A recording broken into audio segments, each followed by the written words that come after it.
Amados hermanos, en el nombre de nuestro Señor Jesucristo, paz a vosotros. A vos paz. Les voy a pedir, hermanos, que me acompañen a leer 2 versículos del capítulo 22 del Evangelio de Lucas. Lucas capítulo 22, versículos 19 y 20. Hoy quiero hablar acerca de un tema que en lo particular me ha llamado grandemente la atención, me gusta mucho.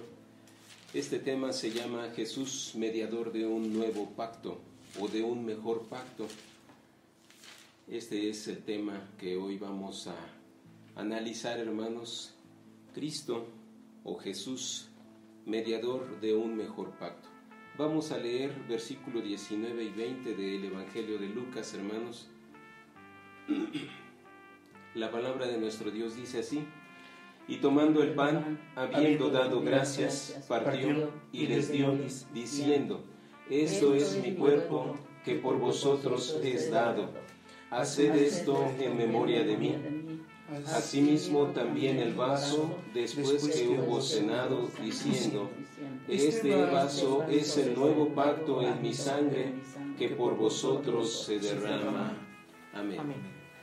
Bien, tomen sus lugares, hermanos. Les agradezco mucho que me hayan acompañado a hacer esta lectura aquí en el Evangelio de Lucas, capítulo 22, versículos 19 y 20. Bueno, hoy, hermanos, quiero que podamos hacer una comparativa acerca de lo que es el antiguo pacto con el nuevo pacto. Vamos a ir analizando características que se dieron en el antiguo pacto y las vamos a ir comparando con el nuevo pacto. Esta parte es muy interesante por cuanto el mismo Señor Jesucristo, conociendo la trascendencia de la profecía, Él mismo vino a cumplir precisamente con la profecía, y nos encontramos algo muy interesante.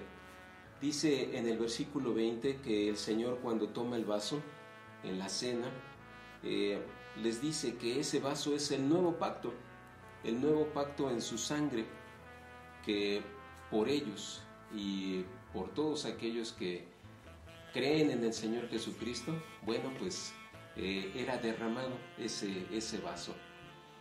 Hoy quiero que podamos ver, hermanos, esta comparación, por cuanto pues definitivamente nos vamos a dar cuenta que el Señor Jesucristo es mediador de un mejor pacto, un pacto que deja atrás a un antiguo pacto, que lo da por viejo, porque hay algo mejor. Y precisamente lo vamos a leer en la carta del apóstol Pablo a los Hebreos, lo vamos a ir comparando, y creo que esto nos ayuda mucho por cuanto nosotros estamos en miras. Yo creo que ustedes conocen que próximamente habremos de estar en ese momento también, recordando el momento en el cual nuestro Señor Jesucristo entrega la vida para poder consumar ese nuevo pacto. Dice el libro del profeta Jeremías, capítulo 31. Esta era parte precisamente de las palabras que encerraba la profecía, y quiero que podamos verlo. ¿A qué se refería el Señor Jesucristo cuando les decía: este es la sangre, este vaso es el pacto en mi sangre, es el nuevo pacto? Bueno, pues la palabra de nuestro Dios nos dice allí en Jeremías capítulo 31 lo que denotaba la profecía en cuanto a esa situación, porque el Señor Jesucristo menciona un nuevo pacto. Dice el versículo 31, voy a leer del 31 al 33 de Jeremías capítulo 31. Jeremías 31 al 33 dice: he aquí que vienen días, dice Jehová, en los cuales haré nuevo pacto con la casa de Jacob y con la casa de Judá. No como el pacto que hice con sus padres el día que tomé su mano para sacarlos de tierra de Egipto, porque ellos invalidaron mi pacto. Bien que fui yo un marido para ellos, dice Jehová. Mas este es el pacto que haré con la casa de Israel después de aquellos días, dice Jehová. Daré mi ley en sus entrañas y escribiréla en sus corazones, y seré yo a ellos por Dios, y ellos me serán por pueblo. Entonces, hermanos, desde el tiempo en el cual el profeta Jeremías estaba hablando, yo tengo aquí en el capítulo 31 de Jeremías, el 606, que fue precisamente, si ustedes recuerdan, pues la primera incursión que se hace por parte de Nabucodonosor, los babilonios que entran a Jerusalén, la primera parte pues del pueblo que se lleva a Babilonia. Y desde ese tiempo, de acuerdo con lo que podemos ver, desde ese tiempo se conocía que Dios iba a hacer un nuevo pacto con el pueblo de Israel, dice aquí la casa de Jacob y con la casa de Judá, que aquel pacto que había hecho con ellos cuando los sacó de Egipto, pues comenta la escritura que ese pacto pues se queda a un lado por cuanto ellos habían pues invalidado dicho pacto. Un pacto es un acuerdo que se hace entre pues dos personas, ¿verdad? O entre dos gentes, o entre dos partes. Entonces, hermanos, aquí entendemos que esas dos partes pues refiere el pueblo de Israel y refiere también Dios. Ellos de alguna manera pues firman este acuerdo, por cuanto nosotros conocemos lo que dice en el libro del Éxodo, que cuando pues ellos escucharon la voz de Dios y lo terrible pues que se veía allí en el monte Sinaí, le dijeron a Moisés: ¿sabes qué, Moisés? Habla tú con Dios, porque no sea que nosotros, ¿qué, hermanos? Que vayamos a perecer, ¿verdad? Vayamos a morir, vayamos a ser destruidos, porque pues era algo bastante impresionante lo que estaba sucediendo en el monte de Sinaí. Y pues dice la palabra de nuestro Dios en el libro del Éxodo que cuando Moisés derrama pues también sangre de aquellos corderos que se habían sacrificado y la derrama pues también sobre del altar y sobre del pueblo, dijeron que ellos iban a cumplir todas las palabras, lo cual pues a lo largo de gran parte del Antiguo Testamento nos damos cuenta pues que no se cumplió por parte de ellos. Ellos invalidaron el pacto, ellos no cumplieron precisamente con la parte que les correspondía. Bueno, entonces, hermanos, vamos a ir comparando qué tenía el antiguo pacto, qué tenía este nuevo pacto que decía el Señor Jesucristo, o al cual se refirió allá en el versículo 20 del capítulo 22 del Evangelio de Lucas, porque les dijo: este vaso es mi sangre, en un nuevo pacto, el cual se derrama por vosotros. Bueno, dice allí en Hebreos capítulo 8, hay varias características, hermanos, que podemos ir comparando.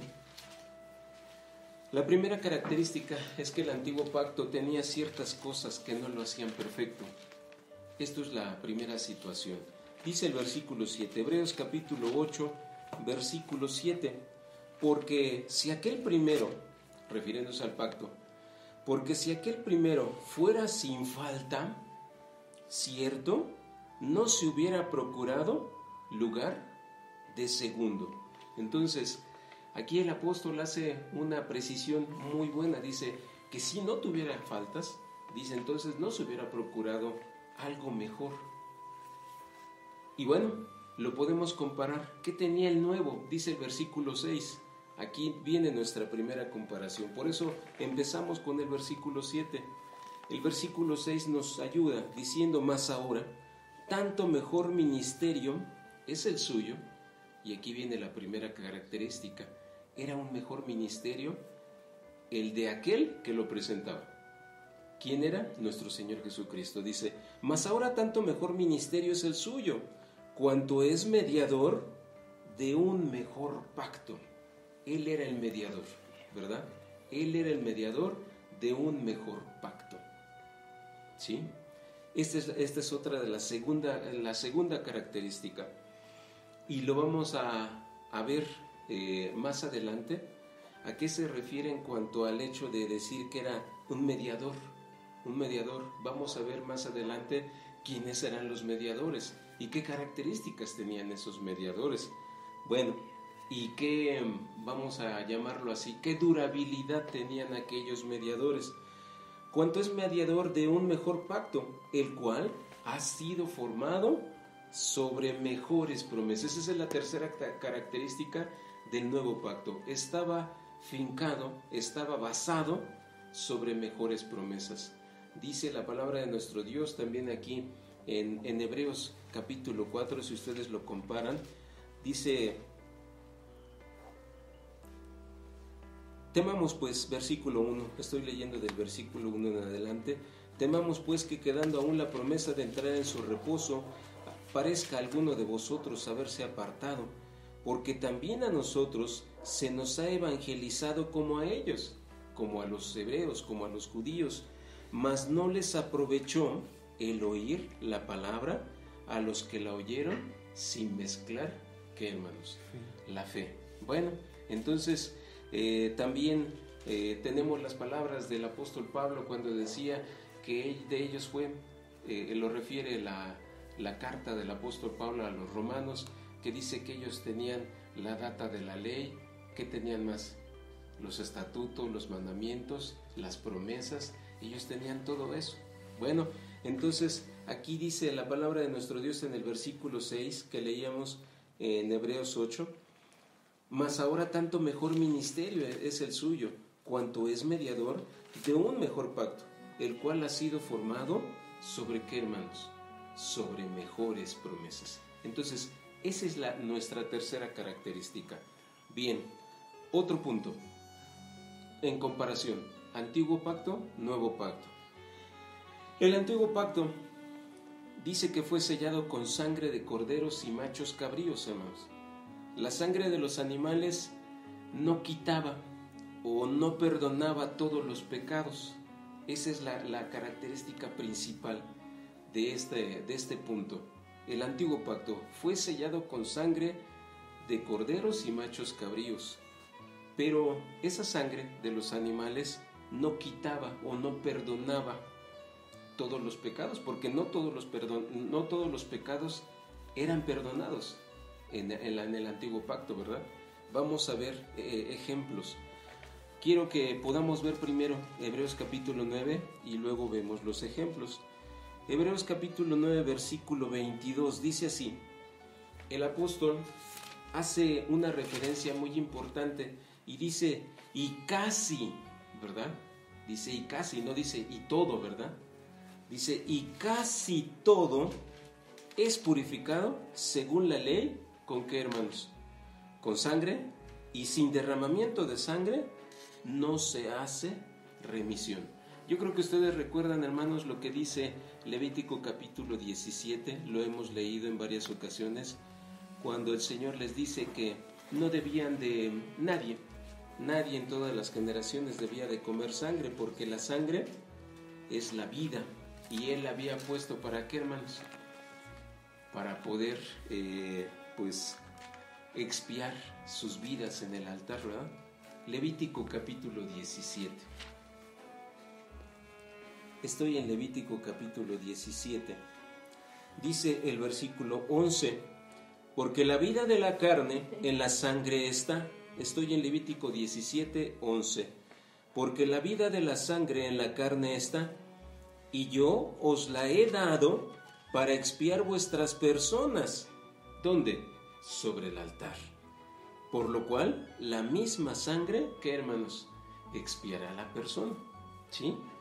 Bueno, pero aquí necesitamos ver precisamente los ejemplos para ver hasta dónde era el alcance de la expiación, de esa expiación que se podía hacer con esos sacrificios. quiero remitirme, hermanos, a el libro de los Números. Números capítulo 15, versículo 35. Y ahorita lo vamos a comparar, ¿verdad? ¿Qué ofrecía el nuevo pacto? Estamos todavía en las características acerca de este punto del derramamiento de sangre, acerca del antiguo pacto. Dice el capítulo 15, versículo 35, así. Si ustedes recuerdan, para que no leamos el contexto, ustedes pueden leer el contexto. Después, el contexto dice que habían hallado a un hombre que estaba recogiendo leña el día de sábado. Bueno, dice el versículo 35, y Jehová dijo a Moisés que sacrifiquen 70 bueyes y 70 corderos para que este hombre pueda tener perdón de su pecado. ¿No, verdad? Dice el versículo 35, y Jehová dijo a Moisés. Esta palabra aparece pues algunas ocasiones en el Antiguo Testamento, pero es muy contundente. Dice irremisiblemente, es decir, no había ¿qué, hermanos? Perdón. No había remisión, pues, como en alguna ocasión lo analizamos. La remisión es ¿qué, hermanos? Lo que se hace para poder perdonar una falta, ¿verdad? Bueno, dice irremisiblemente, no había, como decimos hoy en día, no había vuelta de hoja. Irremisiblemente muera aquel hombre, dice la palabra de Dios. Apedréelo con piedras toda la congregación fuera del campo. Es decir, hermanos, para el caso de alguien que faltaba el día del sábado, no había pues algo equivalente en cuanto a sacrificio de corderos o de bueyes o de palomas, etcétera. No había algo equivalente para poder perdonar la falta. Bueno, Deuteronomio capítulo 13. Aquí vamos a ver algo interesante. Más que nada pues por el hecho de que el pecado implicaba cercanía familiar, ¿verdad? Y veamos, hermanos, lo que dice la Escritura. Dice Deuteronomio capítulo 13, versículo 6.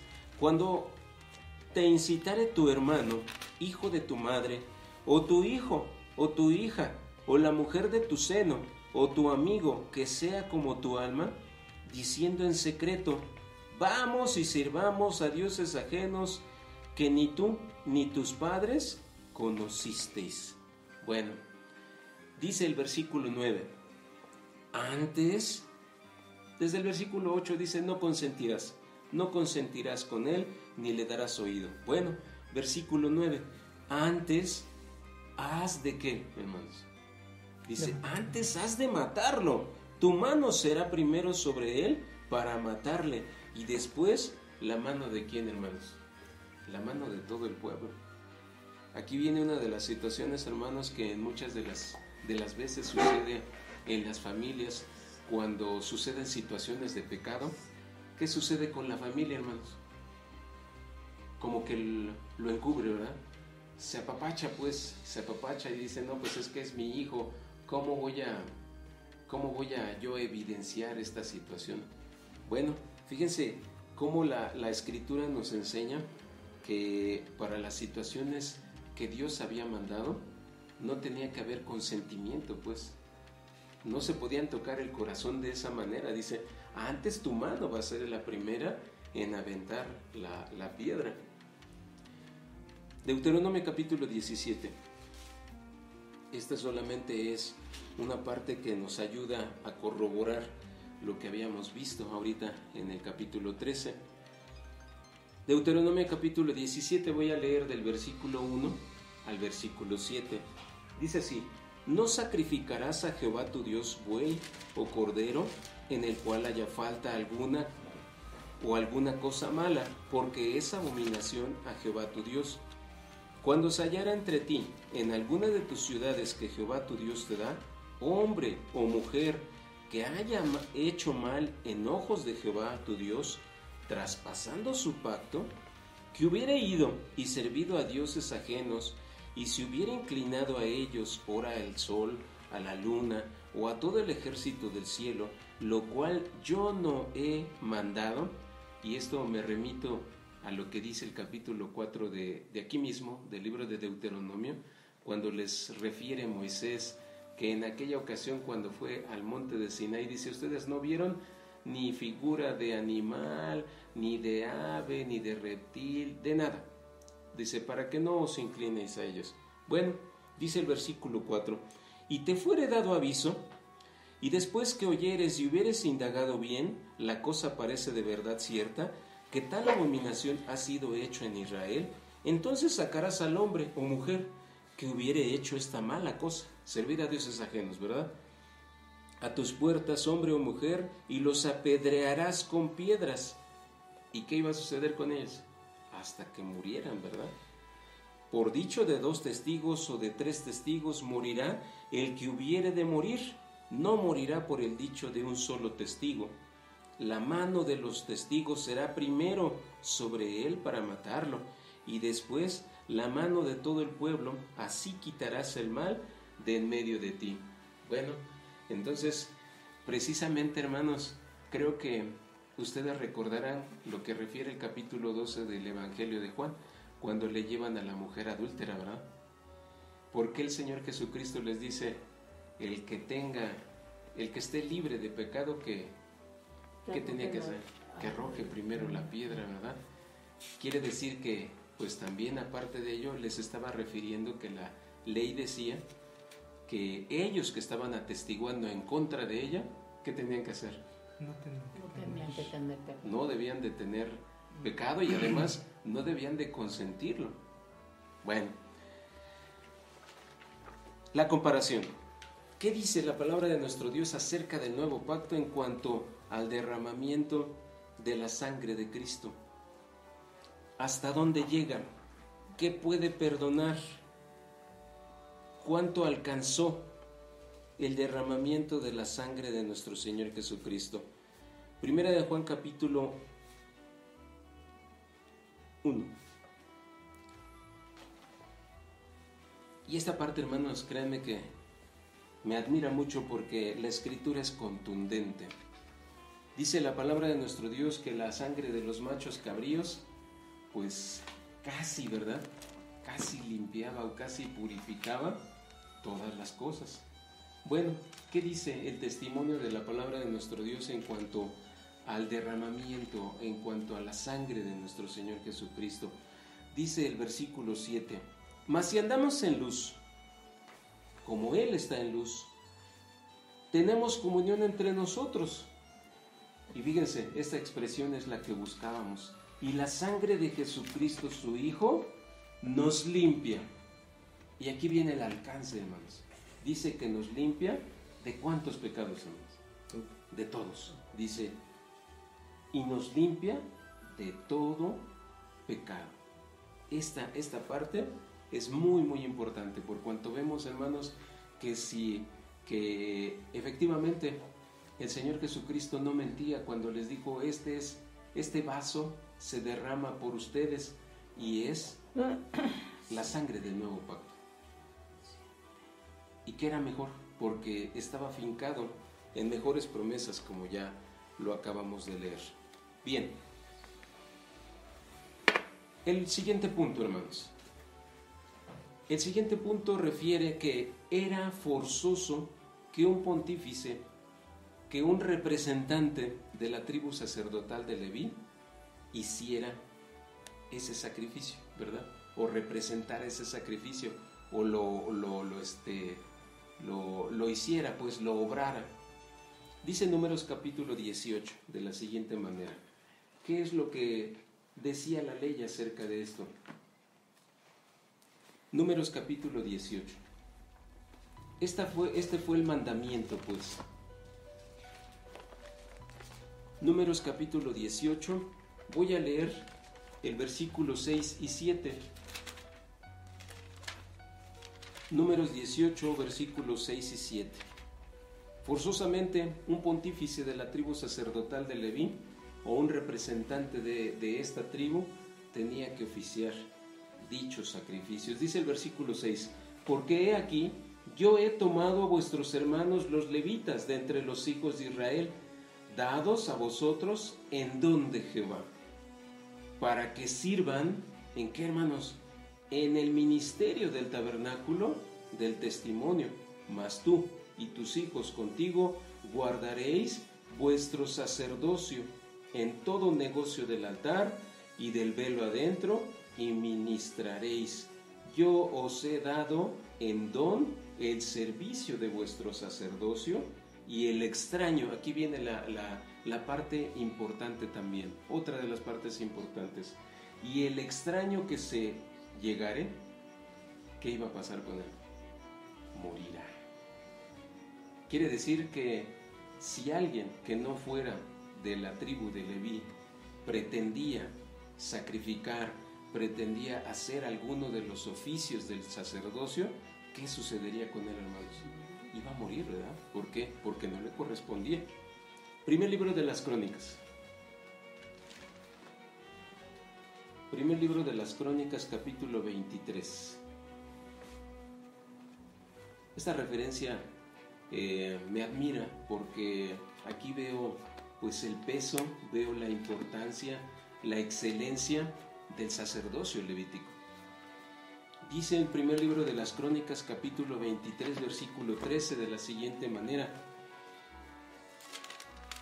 los hijos de Amram, es decir, Aarón y Moisés, y Aarón fue apartado para ser dedicado, y fíjense la expresión que dice aquí, dice que iba a ser dedicado a las más santas cosas, a las más santas cosas, él y sus hijos, para siempre, para que quemasen perfumes delante de Jehová y le ministrasen y bendijesen en su nombre para siempre. Aquí viene una de las situaciones que también pues llama en grande manera nuestra atención. ¿Por qué creen que tenían que seguir una línea, hermanos? ¿Por qué tendría que ser pues los hijos de Aarón y sus generaciones siguientes? Por algo muy interesante, hermanos, porque ellos pues eran mortales, ¿verdad? Y llegaría el momento en el que ya no iba a estar, por ejemplo, el sumo pontífice, también iba a morir, y iban a tener que nombrar otro sumo pontífice, iban a tener que nombrar otros sacerdotes. Es decir, esta línea no tenía que verse interrumpida por el hecho de que muriera alguien. Tenían que nombrar y nombrar más y nombrar más y demás. Bueno, quiero que podamos compararlo. Dice Hebreos capítulo 7.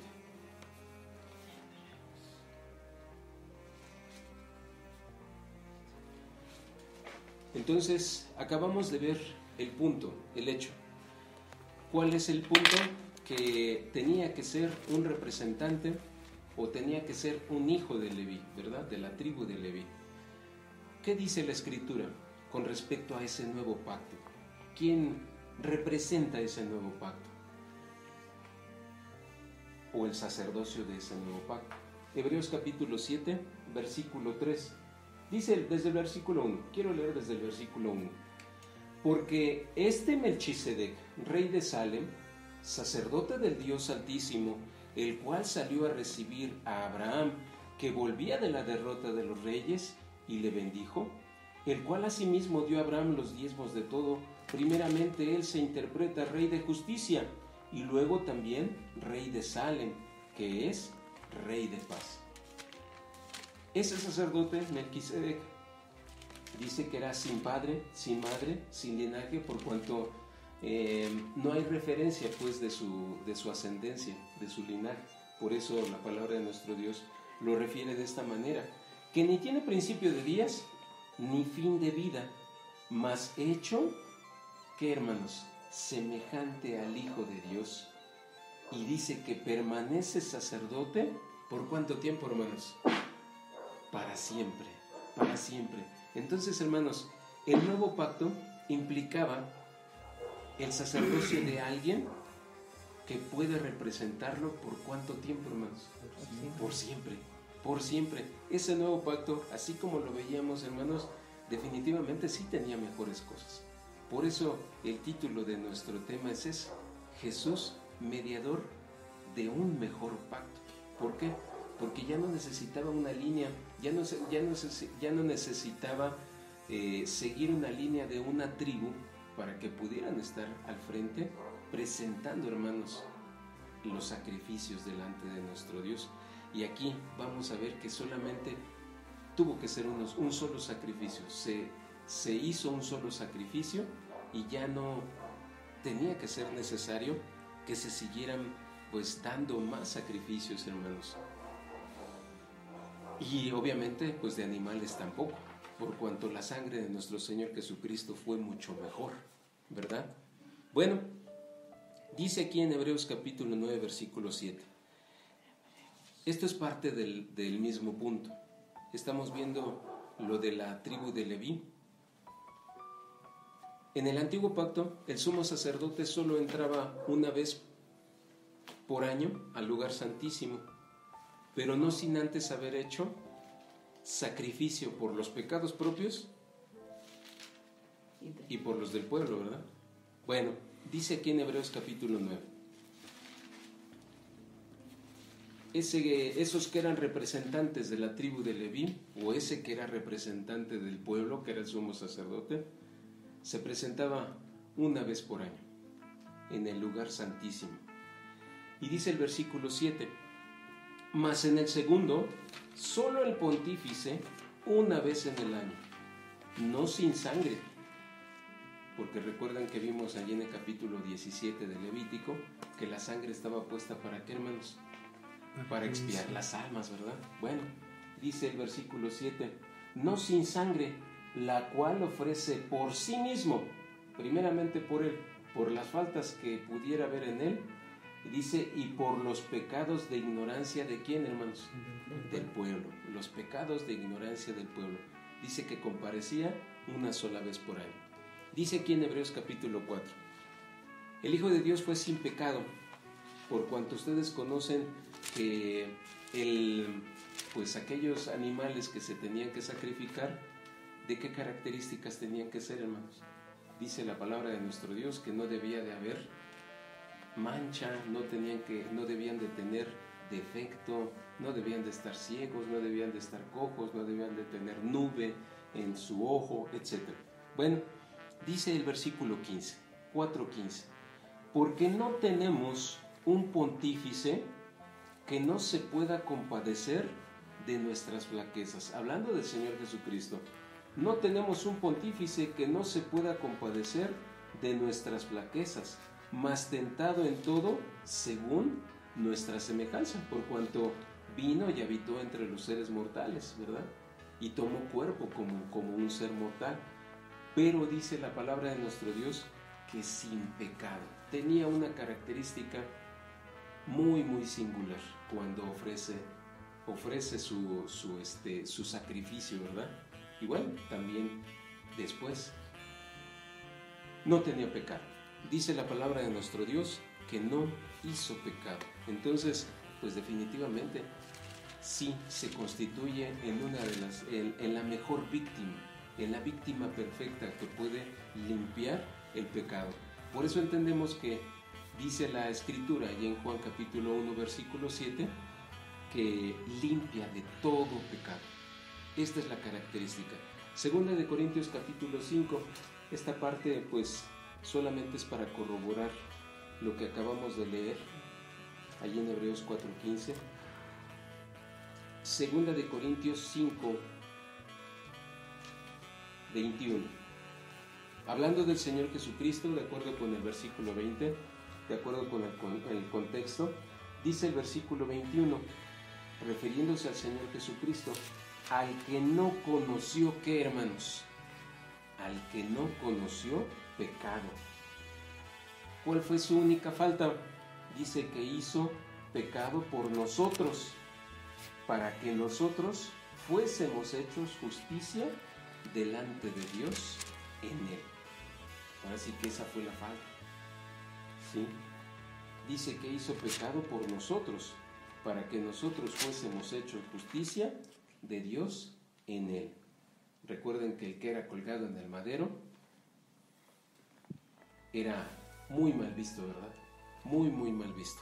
Bueno, entonces Cristo, hermanos, fue nuestro pontífice perfecto, pues no necesitó ofrecer sacrificio por sus pecados. En comparación con el antiguo pacto, el sumo pontífice, ¿qué tenía que hacer, hermanos? Tenía que hacer un sacrificio por sus pecados propios. El Señor Jesucristo, dice la palabra de nuestro Dios, que fue sin pecado, no tuvo que hacer un sacrificio por sus pecados, por cuanto es un ministro de un tabernáculo perfecto. Esta parte es interesante, capítulo 8 de la epístola a los Hebreos, hermanos.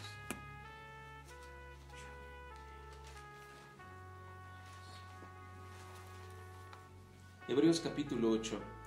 Ustedes conocen, hermanos, que el sacrificio, ahora sí que la presentación de ese sacrificio, ¿dónde se hacía, hermanos? En el tabernáculo, ¿no? O en el templo, en el caso pues de cuando ya hubo templo, en el templo. Y dice aquí en Hebreos capítulo 8, versículo 2, ministro del santuario, hablando de nuestro pontífice, que es el Señor Jesucristo, y que de acuerdo con el versículo 1 dice que está sentado a la diestra del trono de la majestad en los cielos. Ministro del santuario, hablando del Señor Jesucristo, ministro del santuario y de aquel verdadero, ¿qué, hermanos? De aquel verdadero tabernáculo que el Señor asentó, y no hombre. Quiere decir que el lugar donde el Señor Jesucristo presenta precisamente su sacrificio, presenta ese sacrificio redentor, pues obviamente no fue en un tabernáculo hecho de mano de hombre, sino, ¿dónde, hermanos? Cerca del Padre, ¿verdad? Cerca del Padre. Dice pues el versículo 1 que llega precisamente y se sienta a la diestra del Padre. Yo creo que ustedes recuerdan, hermanos, que refiere el Evangelio que cuando el Señor Jesucristo resucita, una de las mujeres, ya después que platica con ella, lo reconoce, ¿verdad? ¿Y qué hace la mujer?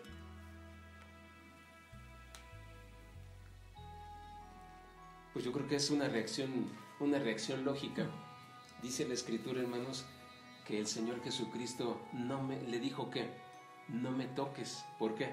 Porque no he ascendido. Dice, no he ascendido al Padre. ¿Por qué iba a ascender? ¿Qué tenía que hacer cuando estuviera cerca del Padre? El mismo Señor Jesucristo lo dijo en los capítulos 14, 15 y 16 del Evangelio de Juan. Dice la palabra de nuestro Dios que Él refirió, ¿saben qué?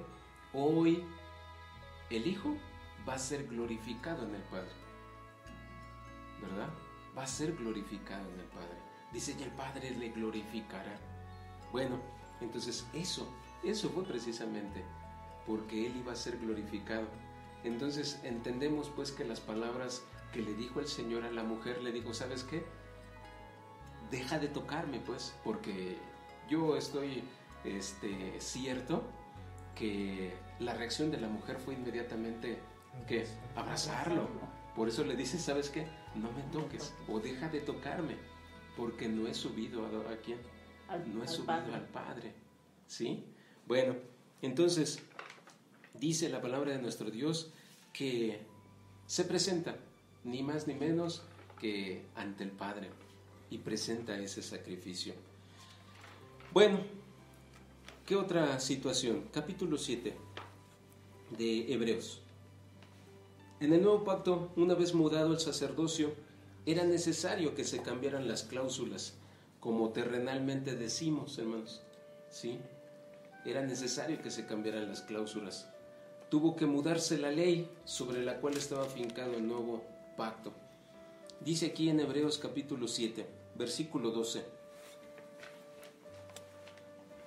El antiguo pacto, quien llevaba el sacerdocio, ¿quién era, hermanos? La tribu de Leví, ¿verdad? O los levitas.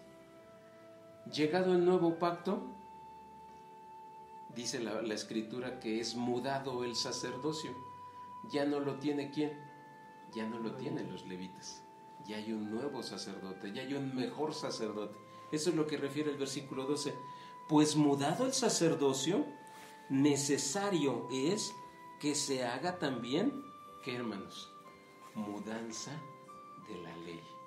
Y aquí entendemos, hermanos, por qué el apóstol Pablo en su carta o en su epístola a los romanos habla mucho acerca de la comparativa en cuanto a la ley antigua y la ley de la libertad o la ley de la fe, ¿verdad? Por eso el apóstol refiere, dice, pues mudado el sacerdocio, necesario es que se haga también mudanza de ¿qué, hermanos? De la ley. ¿Cómo se puede acceder al Padre? Ahora, como dice la palabra de nuestro Dios, y también lo refirió muchas veces el apóstol Pablo, dice, no, ya no es por las obras de la ley, ahora ¿por qué es? Es por la fe. Dice, y precisamente para aquellos que no están de acuerdo, pues todos aquellos que son de la fe, pues son hijos de Abraham, ya sea en la incircuncisión o la circuncisión, dice, porque la promesa la recibió, ¿cuándo, hermanos? Cuando estaba en la incircuncisión, dice el apóstol Pablo. Esta parte también es muy bonita, muy bonita. Bueno, otra parte u otra característica sobre el mismo punto, hermanos. Seguimos sobre el mismo punto del sacerdocio de los levitas. Se requería que toda una dinastía de sacerdotes estuviera presente. ¿Por qué? Pues estos morían, ¿sí? No eran permanentes, pues estos morían. Por eso se necesitaba pues que hubiera una dinastía de levitas. Fíjese cómo lo refiere la palabra de Dios. Hebreos capítulo 7, versículo 28. Dice de la siguiente manera: porque la ley constituye sacerdotes a hombres, ¿qué, hermanos? A hombres flacos. Mas la palabra del juramento, después de la ley, constituye al Hijo hecho perfecto. ¿Por cuánto tiempo, hermanos? Dice, para siempre. Para siempre. Entonces, esta es la comparativa. ¿Por qué ya no se necesita una dinastía de sacerdotes? Bueno, porque la palabra de Dios nos refiere que aquellos que estaban en el sacerdocio, aquellos que se habían puesto precisamente para el oficio sacerdotal en el antiguo pacto, pues resulta que también eran mortales. Y tenían un tiempo en el cual pues podían oficiar. Llegó un momento en el que ya no podían oficiar. ¿Por qué? Porque morían. La comparativa, hermanos, viene precisamente aquí en este mismo capítulo, Hebreos capítulo 7, versículo 23 y 24. Dice de la siguiente manera: y los otros, cierto, fueron muchos sacerdotes. En cuanto por la muerte, ¿qué, hermanos? No podían permanecer. Y dice el versículo 24, nos ayuda haciendo la comparativa. Mas refiriéndose al Señor Jesucristo, por cuanto permanece, ¿cuánto tiempo, hermanos? Para siempre, dice, para siempre tiene un sacerdocio inmutable, que no se muda, que no cambia, ¿verdad? Que no cambia. Esa es la parte importante, pues, de este punto.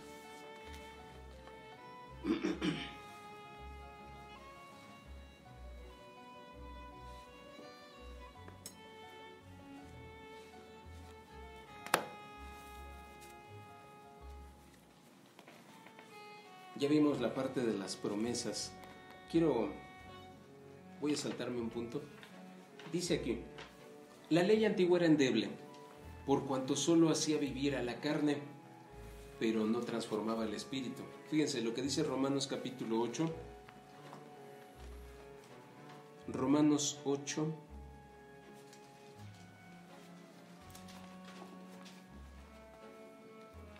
Porque llega un momento en el que pues el pueblo llegaba con sacrificios con animales perniquebrados, animales con defecto. ¿Por qué sucedía así, hermanos? Porque ellos conocían pues que si hacían sacrificio, pues ellos pensaban que Dios los perdonaba, ¿verdad? Pero llegó un momento en el que el mismo Señor les reclamó. Entonces, la ley antigua era endeble en cuanto a este aspecto.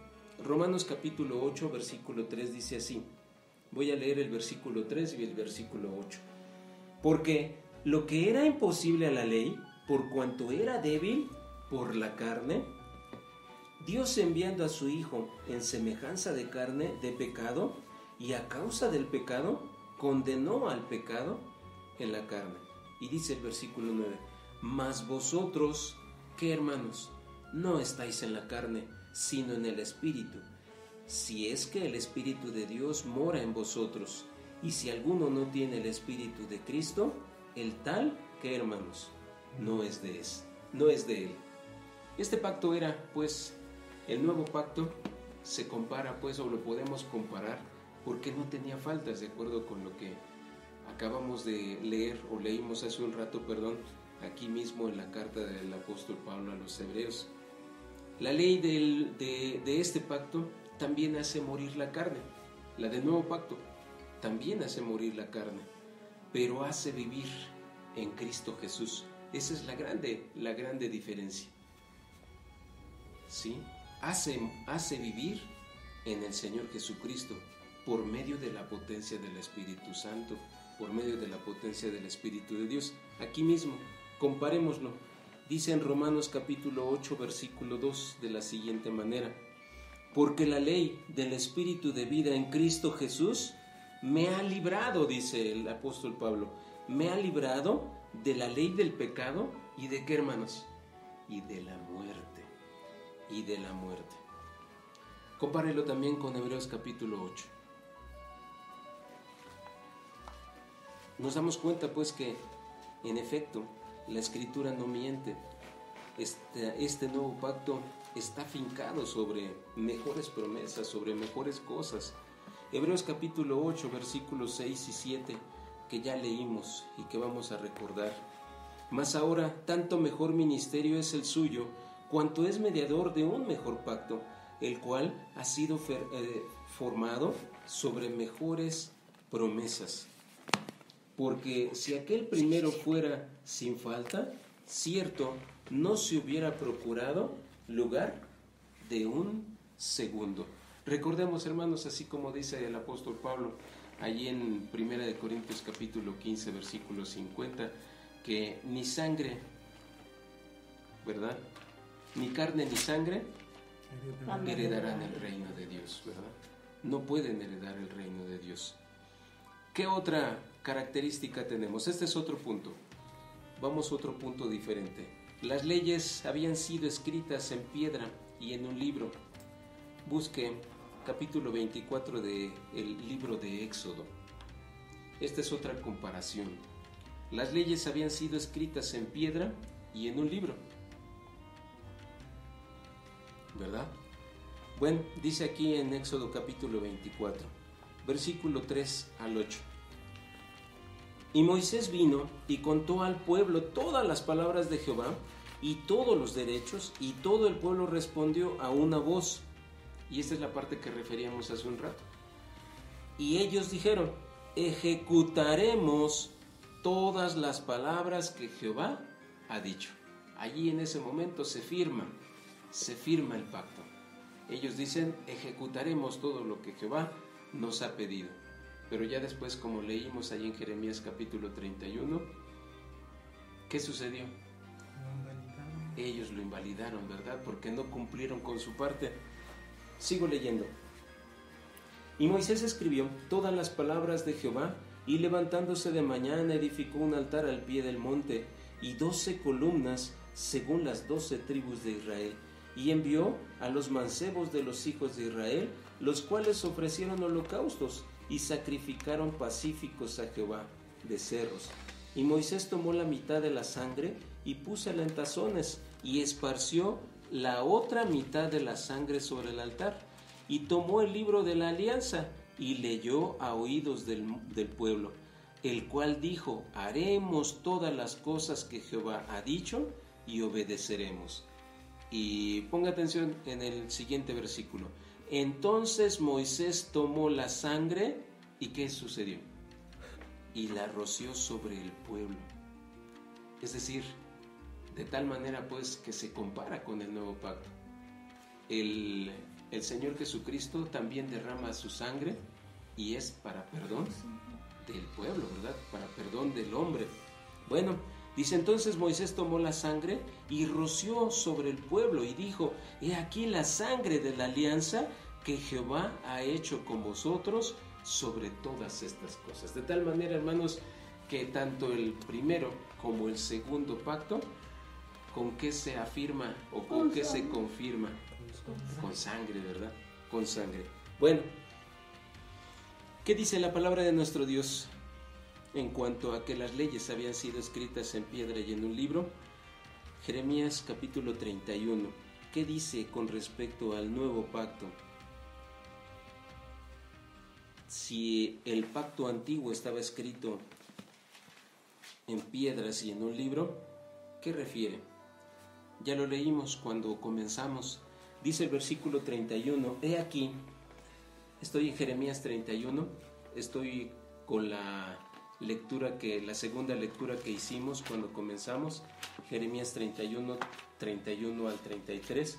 He aquí que vienen días, dice Jehová, en los cuales haré nuevo pacto con la casa de Jacob y con la casa de Judá, no como el pacto que hice con sus padres, el que acabamos de leer, ¿sí? Ese es el que acabamos de leer en Éxodo 24. No como el pacto que hice con sus padres el día que tomé su mano para sacarlos de tierra de Egipto, porque ellos invalidaron mi pacto, bien que fui yo un marido para ellos, dice Jehová. Mas este es el pacto que haré con la casa de Israel después de aquellos días, dice Jehová. Esta es la parte importante. El antiguo pacto estaba escrito ¿en dónde, hermanos? En piedras y en un libro. Bueno, daré mis leyes en sus entrañas y escribiréla en sus corazones, y seré yo a ellos por Dios y ellos me serán por pueblo. Así dice la palabra de nuestro Dios, que se iba ahora a firmar ese nuevo pacto. Iba a ser en sus entrañas, en su corazón. ¿Para qué?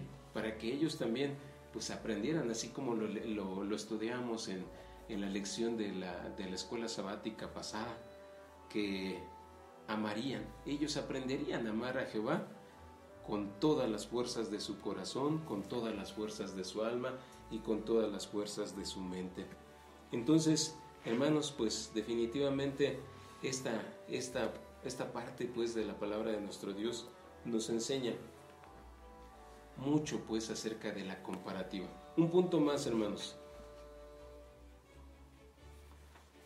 O me soportan, hermanos, otros 10 minutos.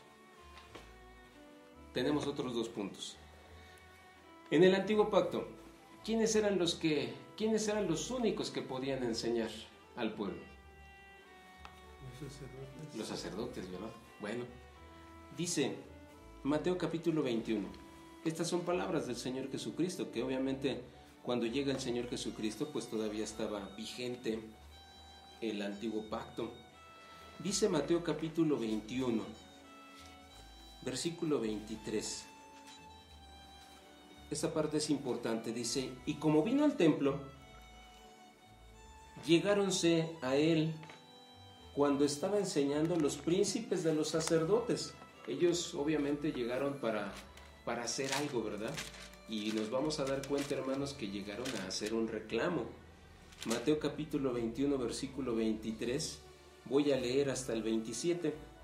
Y como vino al templo, llegáronse a él cuando estaba enseñando los principales de los sacerdotes. Ellos fueron los que llegaron, y los ancianos del pueblo, diciendo: ¿con qué autoridad haces esto? ¿Y quién te dio esta autoridad? ¿Por qué? Porque estaba enseñando, y estaba enseñando en el templo, ¿sí? Le dice: ¿con qué autoridad haces esto? ¿Y quién te dio esta autoridad? Y respondiendo Jesús les dijo: yo también os preguntaré una palabra, la cual, si me dijereis, también yo os diré con qué autoridad hago esto. El bautismo de Juan, ¿de dónde era? ¿Del cielo o de los hombres? Ellos entonces pensaron entre sí, diciendo, si dijéramos del cielo, nos dirá, ¿por qué pues no le creísteis? Y si dijéramos de los hombres, tememos al pueblo, porque todos tienen a Juan por profeta. Y respondiendo a Jesús dijeron, no sabemos. Y él también les dijo, ni yo os digo con qué autoridad hago esto. ¿Sí? Y bueno, pues nos damos cuenta de quién era la autoridad, hermanos. Del Padre, ¿verdad? Porque él dijo, ¿saben qué? Todo lo que el Padre me dijo que viniera y les dijera, les he dicho. Jeremías, capítulo 18.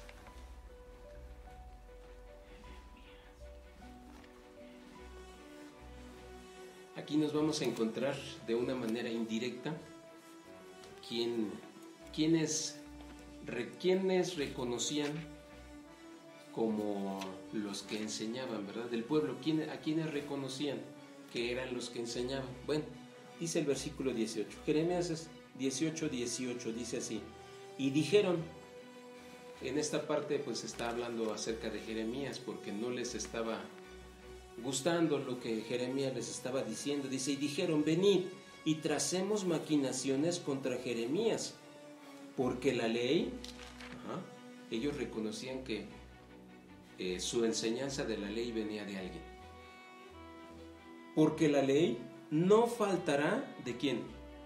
Del sacerdote, ni el consejo del sabio, ni palabra del profeta. Venid e irámoslo de lengua, y no miremos a todas sus palabras. Ahí es donde nosotros nos damos cuenta que el pueblo reconocía. Estoy en Jeremías 18. El pueblo reconocía que los que les enseñaban, ¿quiénes eran? Los sacerdotes. Y en su caso también los profetas, ¿verdad? ¿Por qué temían? Pues, dicen, lo acabamos de leer, ellos reconocían que Juan el Bautista era considerado como ¿qué? Como profeta, ¿verdad? Como un profeta. Por eso a Juan el Bautista no le reclamaron, no le hicieron ese reclamo. No tenemos el testimonio, pues, de que le hayan hecho ese reclamo. Oye, ¿por qué estás enseñando tú? Porque el pueblo lo tenía como profeta. Bueno, el nuevo pacto. Ya no habría maestros exclusivos, ya no habría esa situación. Todos tendrían la oportunidad de conocer a Dios o de saber de Dios. Hebreos capítulo 8. Esta es la comparación con respecto a ese punto. Hebreos capítulo 8. ¿Qué sucede cuando viene el Señor Jesucristo? Como ya lo hemos dicho en varias ocasiones, un joven pues que no era de la dinastía de los fariseos, no estaba en la escuela de los saduceos, no le habían conocido pues que pues había sido doctrinado bajo los pies de Gamaliel, por ejemplo, o de los grandes doctores, etc. ¿Qué sucede cuando empieza a él a incursionar en la historia del pueblo de Israel? Pues empieza a haber cierto celo, ¿verdad? Y confusión aparte de todo. Entonces estamos en Hebreos capítulo 8, versículo 10, dice así, voy a leer 10 y 11. Por lo cual, este es el pacto que ordenaré a la casa de Israel. Después de aquellos días, dice el Señor, daré mis leyes en el alma de ellos. Con esto corroboramos también el punto anterior, ¿verdad? Daré mis leyes en el alma de ellos, y sobre el corazón de ellos las escribiré, y seré a ellos por Dios, y ellos me serán a mí por pueblo, ¿verdad? Así es como se sella, pues, el pacto, con la sangre y con el acuerdo, pues, que se estaba tomando. Dice el versículo 11, y ninguno enseñará a su prójimo, ni ninguno a su hermano, diciendo, conoce al Señor. Y aquí viene la parte interesante, porque todos, ¿qué hermanos? Porque todos me conocerán, desde el menor de ellos hasta el mayor. Busque Jeremías capítulo 31.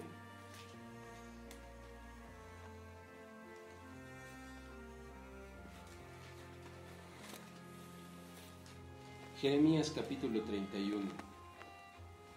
Y aquí corroboramos la parte que estamos viendo.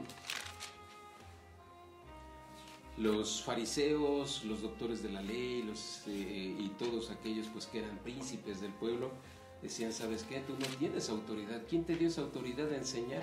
Y más aquí en el templo, ¿no? Bueno, dice el versículo 34, Jeremías 31, 34.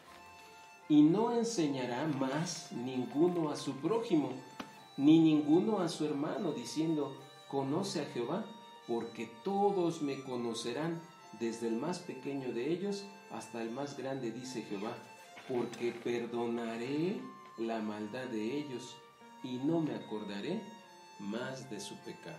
Esta era la parte importante, la parte que pues nos hace ver la comparativa de lo que era el antiguo pacto en cuanto a la enseñanza del conocimiento de Dios o de la voluntad de Dios.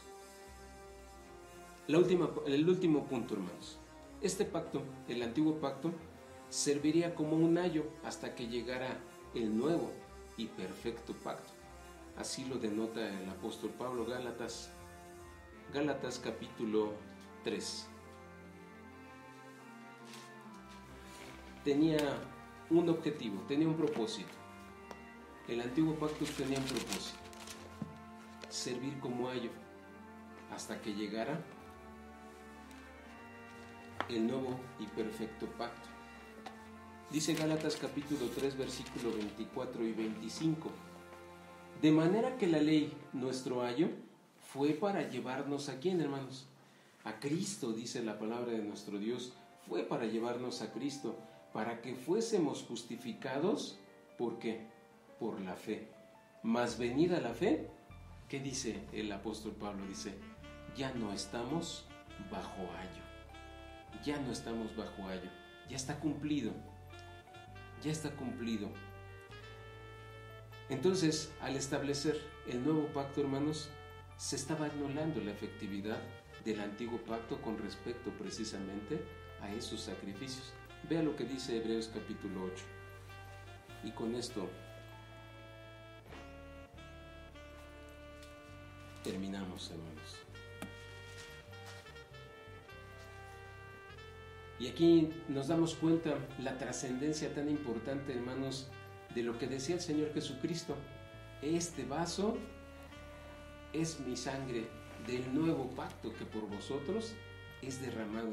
Y nos damos cuenta, hermanos, que en esas palabras, en esa expresión, el Señor Jesucristo encerró muchísimas cosas, así como ya nos dimos cuenta. Dice, ¿qué les dije, hermanos? Hebreos capítulo 8, versículo 13, diciendo, nuevo pacto. Ese nuevo pacto dio por viejo al primero, y lo que es dado por viejo se envejece. Cerca está de qué, hermanos? De desvanecerse. Hebreos capítulo 10, versículo 9, dice de la siguiente manera: entonces dijo, heme aquí, para que haga, oh Dios, tu voluntad. ¿10 qué? 10:9. Y dice, quita lo primero, ¿para qué, hermanos? Para establecer lo postrero. Quita lo primero para establecer lo postrero. Y aquí es donde nos damos cuenta, hermanos, que en efecto nuestro Señor Jesucristo tenía pues un conocimiento, yo lo podría decir o lo podría calificar de esta manera: el Señor Jesucristo tenía un conocimiento perfecto de lo que tenía que hacer, de lo que Él iba a venir a cumplir con, pues ahora sí que con su sacrificio. Por eso les dice, este vaso es el nuevo pacto en mi sangre que por vosotros se derrama. Y pues bendito sea Dios, hermanos, que se derramó esa sangre, porque hoy nosotros tenemos cabida en ese nuevo pacto. Gracias a Dios. Que Dios les bendiga, hermanos. Paz a vosotros.